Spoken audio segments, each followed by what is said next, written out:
On June 2nd and 3rd, 2011, the Center for Design and Geopolitics held its first annual conference in La Jolla at Cal IT2, the California Institute of Telecommunications and Information Technology, on the campus of the University of California at San Diego. Our next speaker, and let me just underscore a little bit of the before I introduce Geoff, a little bit of the logistics of the way this is going to work this afternoon. We will be in two rooms today. The formal presentations, the people that each one will be making will be here. As soon as the panel's done, meaning this panel, those will go next door to the Black Box Theater for an open panel discussion. Yeah? We are all welcome to go there to participate in that. That will also be webcast and the rest and so forth. We have moderators for each of these as well. And then after the break, the second panel presentations will be in here. So we'll have two things happening concurrently. That makes sense. It's all on the schedule, and I'll be happy to answer any of your questions around that. So it's also my real pleasure then also to welcome Geoff Manaugh here, who as I see it, has really done probably more than anyone in the last few years to revitalize what we used to call architectural theory and criticism into something really living and vibrant after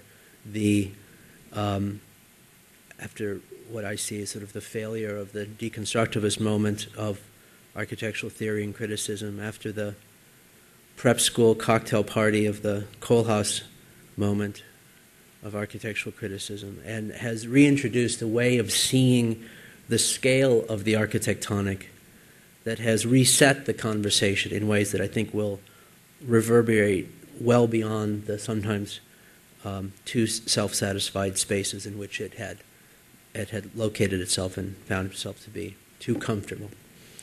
Geoff is the author, as you probably know, of Building Blog, editor of the Building Blog book. He's a former senior editor at Dwell, contributing editor at Wired UK, and in addition to lecturing at a wide range of architectural topics, design schools around, he's taught at Columbia, at Pratt, USC, University of Technology in Sydney, and lives here in Los Angeles. And so with that, it's my real pleasure to welcome Geoff Manaugh to our conversation. Thank you, Geoff.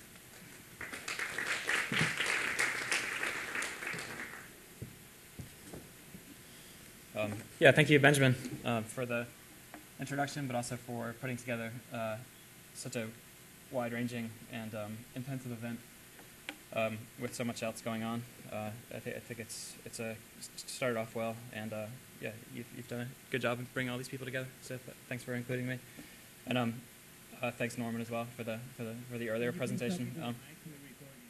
Oh yeah, sure. I guess I wasn't talking into the mic. Sorry about that. So also I'm on the Mac. If you guys can switch over to the cool. So the conversation after this with Norman in the next room should be pretty fun. So hopefully we'll have a good audience for that. And thanks for being here.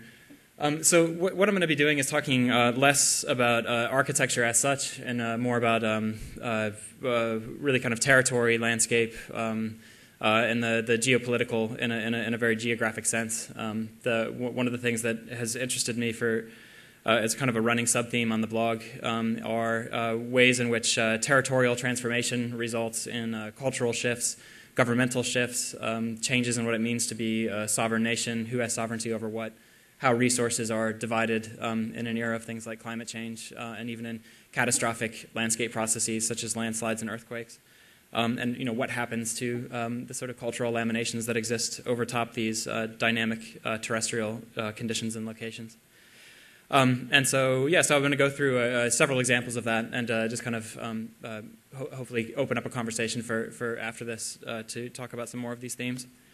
So something that many of you may have seen that was, it was for those of you that spend a lot of time on the internet, that was on a lot of blogs a few months ago, was the sort of rediscovery of this map. That was actually made in 1890 by John Wesley Powell, who at the time was the head of the USGS, the United States Geological Survey. And he is famous for being the first white American, basically, to have navigated the Grand Canyon. He did so with only one arm. And he was very much interested in how the western expansion of the United States would function, and with a particular emphasis on the hydrological future of the western United States.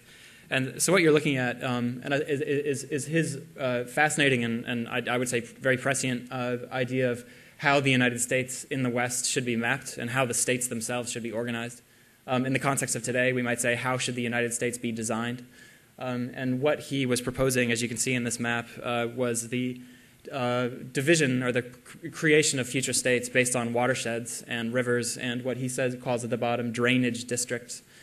So the idea is that a future state would be very carefully designed around its natural resources, here water resources, and that these sorts of limited terrestrial substances would therefore be more evenly distributed.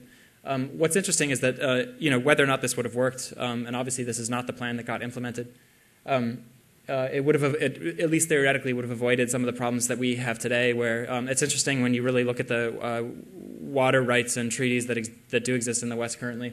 The complexity of the compacts that exist between states like Colorado, Arizona, Nevada, California, and then obviously extending down into Mexico, over who gets water, when they get water, what happens in a drought year, who has priority, and so on. If the watersheds are more, I would hesitatingly say, democratically distributed, then we might be able to avoid some of these problems.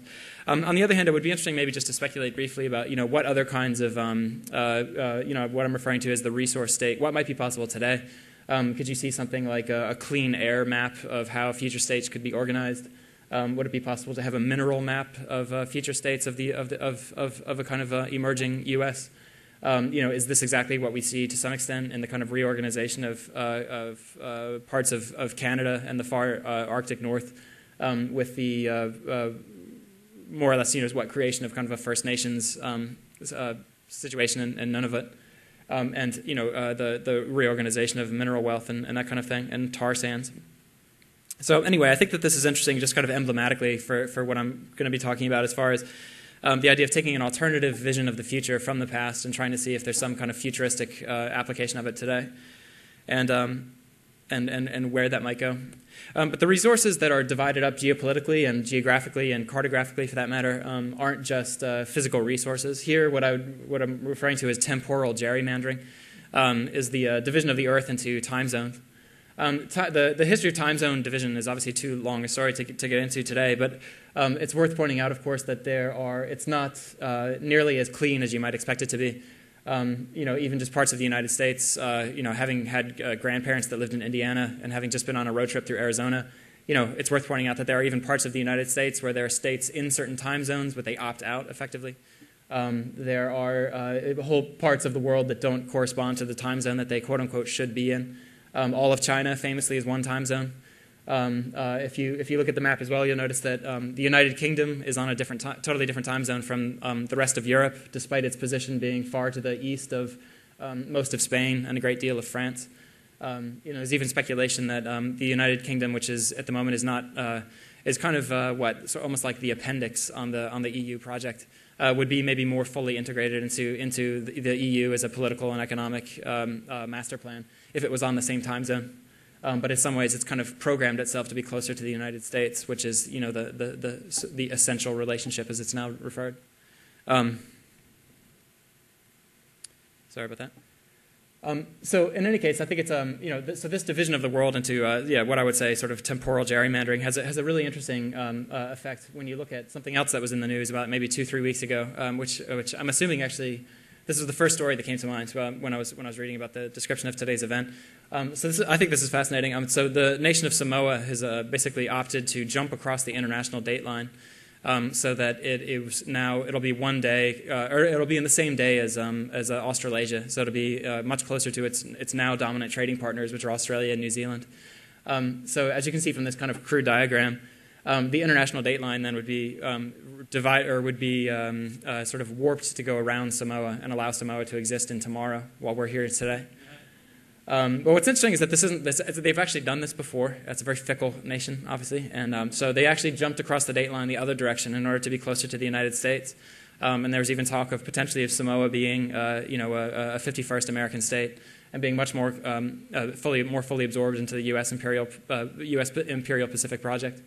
But then, because this thing's changed, and now business opportunities have superseded geographic location, they're going to be jumping over and becoming, the island of tomorrow.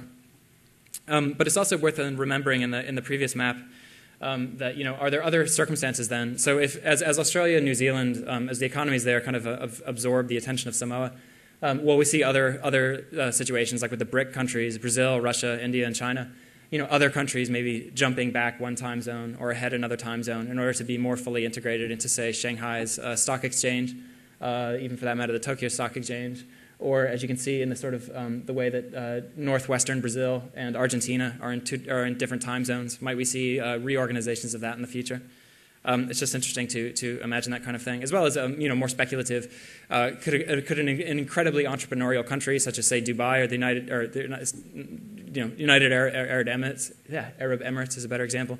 Could you jump to Greenwich Mean Time, or could you jump to Shanghai time, despite the overwhelming sort of geographic inconvenience of that, sheerly for the sake of sort of aligning yourself with a more productive time zone? But it's not just the actual boundaries of time zones and leaping across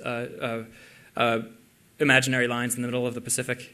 Actually, I'm just going to go back really quick. I forgot to mention this. One of the things I thought this was really kind of endearing. One of the ways in which the Samoans are preparing themselves to jump into tomorrow is that they've actually reversed the side of the road that they drive on so that they're closer to the Australian model. So I think it's kind of a very large-scale performance art involving into leaping into a different temporal district. In any case, so it's not just jumping across imaginary lines. There's a fascinating story that maybe at least to one or two people in the room, I probably talk about this way too often. But there's an example that comes from these islands called the Okinatori Islands, which are about 1,000 kilometers south of Japan. And the whole problem is whether or not they're reefs or whether or not they're islands. And so this is seemingly just what I believe Benjamin would probably refer to as a very straightforward problem of designation. Did we designate these as reefs or as islands? But this has very real geopolitical effects. So in a nutshell, it's a pretty long story. But so the short version of this is that the Okinatori Islands they're really just low-lying reefs. They're in the Pacific. They are occasionally above the waterline. They are, for the most part, not. Japan claims that they are islands because they breach the sea level, and so they've concreted a kind of a docking location in the middle of these reefs, and they've surrounded it with shore stabilization structures. And because the stakes are actually quite high. So if they can get these internationally recognized as islands, then Japan will be able to expand its exclusive economic zone, and they'll have access to seabed mineral rights, they'll have access to fishing rights, and they'll also have effectively military access to the waters, and their allies, such as the United States, will have more unfettered military access to the seas around the Okinatori Islands. And this is where you get into this sort of bizarre science fiction scenario. Japanese scientists on Okinawa are actually working on genetically modifying a species of coral that will more effectively survive in these waters. And they are grafting genetically modified coral species onto these reefs in order to artificially grow them above the waterline and thus create quote-unquote permanent islands. Of course, then not everyone agrees that these should be considered islands instead of reefs. China is very against the idea and says that no matter what they do, no matter how they might terrestrially augment or genetically augment these structures, they're always going to be reefs. And then the U.S. is on the side of the Japanese and saying, of course these will be islands someday, and we should go ahead and give them exclusive economic access to the region. But then, so again, if you look at this map on the lower right here, you'll see that there are future stakes. This is the kind of anticipatory design that we've heard about so far from Benjamin and Norman. Which is that if there's ever a future maritime military conflagration between China and the United States, the Okinatori Islands could potentially play a very large part in defining who has military access to these waters. And thus, one could argue that future naval warfare between China and the United States might be decided by genetically modified, artificially augmented island reefs in the 1,000 kilometers south of Tokyo. And I should also add that these, for reasons that I don't fully understand, actually, the Okinatori Islands are considered part of the municipality of Tokyo itself. And so the mayor of Tokyo has actually snorkeled around the islands as a way of showing solidarity. So anyway, so these kinds of slippery geopolitical and border conditions can be found all over the world, actually, and are fascinating. There are enclaves and exclaves, and there's a whole wide variety of these kinds of examples that hopefully will come up over the course of the symposium. But this example actually came out of a class that I taught at Columbia last spring of 2010, and I had I had several students working on this particular, the idea of glacial design, which is too long a story to get into, but I had one student named Marissa Luby who was doing a lot of research on this one particular aspect of the border between Italy and Switzerland. So this is one of those things that almost sounds like Rube Goldberg went into cartography and wrote a Norman Kleinian novel about it, but it's actually a real situation. The border between Italy and Switzerland is not fixed. It's measured by the highest point of the glacial ridge. And so what this kind of crude diagram shows is that in 1940, when the glacier was much higher, that high point on the top of the glacier was the international border between Italy and Switzerland. But then as glaciers melt, either due to climate change or due to natural variation, although in this case, climate change is a clear, an obvious candidate of this, the glacier melts, the high point recedes, and therefore the international border shifts further into Italy. So Switzerland has grown incrementally. It's like it's a fingernail sort of growing into Italy. So this leads to all kinds of interesting situations where small amounts of tax and other kinds of international agreements are worked out between the countries. But then also Switzerland has a whole office of a topographic office, and Marissa, the student of mine, actually got to go to Switzerland and meet this man and interview him about this.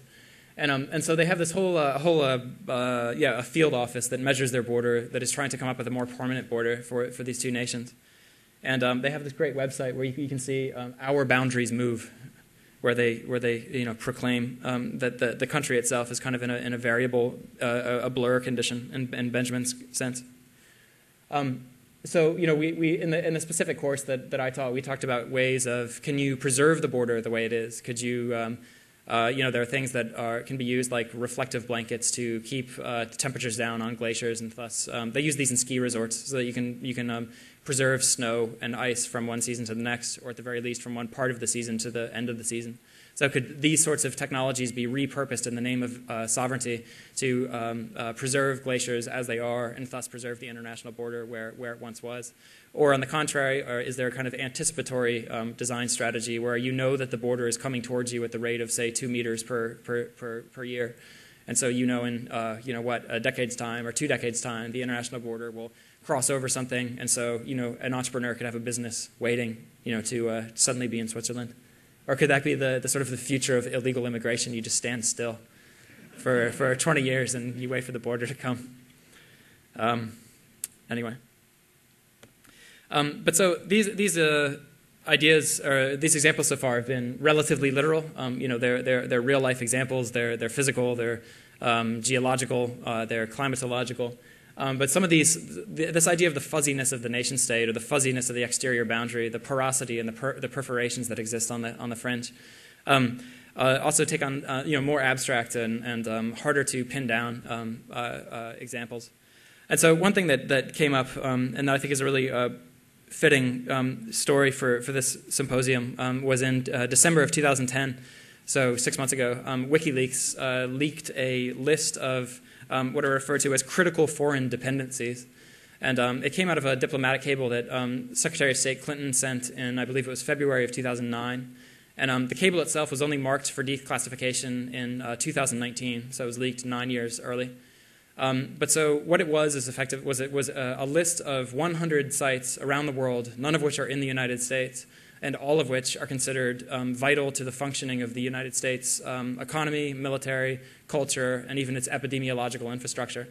And so, and it was part of something called the National Infrastructure Protection Plan, which was the idea that if we're going to seal or protect or guard certain key sites within the United States, where would those other sites be in the rest of the world? And so anyway, to give you a flavor for what some of these sites are, there's everything from, there are ordnance manufacturers in Israel. There are lots of vaccine manufacturers. For instance, there's a rabies vaccine manufacturer in Germany that made the list. There's a quote-unquote battery-grade manganese mine in Gabon, if I remember correctly. And so it's rare earth mining facilities. It's vaccine manufacturing facilities. It's hydroelectric dams in Quebec. almost every submarine cable landing site that comes out of the sea and hits land is considered one of these critical foreign dependencies. And then in a few cases, they're actually natural features, like the entire Straits of Malacca are referred to as a critical foreign dependency. And then also there's actually a Russian, some of them are labeled as irreplaceable. So it's interesting that there is no plan B in the sense that, if these places are hit or if they disappear, or if they're shut down, they will be considered irreplaceable. And so anyway, so you get into a variety of situations here. One is that, of course, the media reaction in the United States was that this was sort of more or less giving the enemy, where this was like giving them a hit list. These are the places you should go. There was a lot of outrage at the time. At the same time, that I'll admit that seems pretty justified. That it does seem like a foolish thing to point out. At the same time, I think that the more interesting response to this is to treat it as a kind of revelation of the geometry of the United States and a kind of almost post-territorial condition. If the nation state is turning into a kind of network state, and if it has these foreign adjacencies or foreign dependencies in other nations that will be protected by the United States someday, for instance, modeled on the same program where the U.S. has paid to protect stockpiles of radioactive material in the former Soviet Union. Are we going to see effectively paid U.S. security forces guarding these critical foreign dependencies abroad? And then what is the relationship of those then to the United States national space? Who has sovereignty over them? And how does one map them in terms of the United States as a kind of international geometric shape? Another way of saying it, I guess, is that the security of the nation state does not exist within the nation state. It exists on the outside through this kind of otherwise invisible constellation of locations and resource deposits that now we want to sort of absorb. Of course, it's not just national security and these sorts of things that get swept up in these sorts of almost like speculative real estate maneuvers overseas. A famous example, and I love the kind of Red Scare map on the lower right. It's not the domino effect of communism in East Asia. It's this kind of the terror of communism taking over Africa. But in any case, there's the idea of these kind of large-scale land grabs happening and developing in the third world, quote unquote, or the developing world. And the famous example that a lot of people are up in arms about for good reason is China purchasing agricultural land in Africa to feed itself. Not to feed the local African residents or population, but to feed China. And so these are just representative images of that sort of thing. But the thing is, these kinds of real estate grabs or land grabs, are happening on a variety of industries and in a variety of locations. There's also, in tune with this conference, there's the idea of biofuel speculation. There's a lot of mineral futures speculation. And there's a lot of other non-Chinese oriented, including the United States, real estate purchases of large swaths of land that are effectively being banked for the future, either agriculturally or mineralogically. And so again, this is another example of just sort of the constellative explosion of the nation state and how it absorbs land elsewhere. On the other hand, this also does happen in the private sector. There are many, many examples of controversial, what amount to private national parks in South America for rich eco-entrepreneurs, or at least ecologically sensitive entrepreneurs who have purchased huge amounts of land in South America to create what are effectively private ranches that are being treated as national parks. But then, that effectively removes that land from local use, and that's not a controversial, that's not an uncontroversial thing. And so, of course, some of this, and just kind of a final example of this is, most of the things that I've been talking about are either, national security, or they're vaguely dystopian ideas of sort of taking over agricultural land in Africa, or they're these kind of sci-fi warfare scenarios between the U.S. and China in the future by way of artificial reefs in Japan. But it is obviously possible that in the future there will be friends and cooperation. And so just to kind of end on a kind of a rosier note, the idea of transborder parks, I think, is something that is gaining more and more traction. Transborder parks effectively is looking not at nation-state geometries, but looking at the spatial needs of ecosystems and the spatial needs of biomes and the spatial needs of non-human species. You perhaps could refer to it as non-human species security. And so the idea of taking these lands out of circulation for human use and turning them into national parks, but across international borders, is the goal of just this one, the foundation that you can see listed here on the left, the Peace Parks Foundation. This is only one example. But their goal is, quote unquote, to create a network of protected areas that links ecosystems across international borders. But so, again, you see this in a lot of different scenarios. You see wildlife corridors being set aside in the Pacific Northwest. You even see inadvertent transborder parks like the demilitarized zone in the Koreas, and so on and so forth. But I think it'll be interesting to see what forms of cooperation emerge in the future, who controls these, what is the status of governance in what amounts to a kind of non-human jurisdiction, and how will these conflicts be resolved. And so with that, then I'll just end with the sort of the question of really, what is anticipatory territorial redesign? What might come next? What kind of shapes can we carve out from the surface of the Earth, and how will we govern them? Who will be their constituency? In Ben's terms, what is the polity of these locations? And then how do we safeguard them in the future? Are they just sort of utopian micronations that flash into existence for a season at a time? Are they art projects? Are they utopian sort of plot lines of future narratives?